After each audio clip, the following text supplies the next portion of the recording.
தேசிய அளவிலான மல்யுத்த போட்டியில் தங்கம், வெள்ளி வென்று சொந்த ஊர் திரும்பிய வீரர்களுக்கு பரமக்குடியில் உற்சாக வரவேற்பு அளிக்கப்பட்டது. ஹரியானாவில் நடைபெற்ற தேசிய அளவிலான மல்யுத்த போட்டியில் ராமநாதபுரம் மாவட்டம் பரமக்குடியைச் சேர்ந்த மல்யுத்த வீரர்கள் பங்கேற்றனர். ஹனிஸ்ரீ என்ற மாணவி தங்கப்பதக்கமும் வெள்ளிப்பதக்கமும் வென்றார்.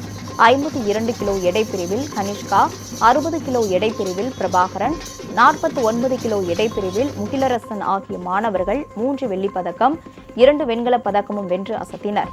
மேலும் அவர்கள் இலங்கையில் நடைபெறவுள்ள ஆசிய மல்யுத்த போட்டிக்கு தகுதி பெற்றுள்ளனர். இந்நிலையில் பதக்கங்களுடன் சொந்த ஊர் திரும்பிய வீரர்களுக்கு பரமக்குடியில் உற்சாக வரவேற்பு அளிக்கப்பட்டது.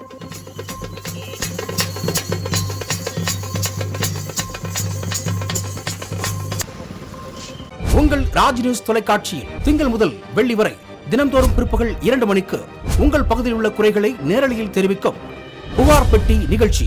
பங்கு பெறுங்கள், பயனடையுங்கள், காணத் தவறாதீர்கள்.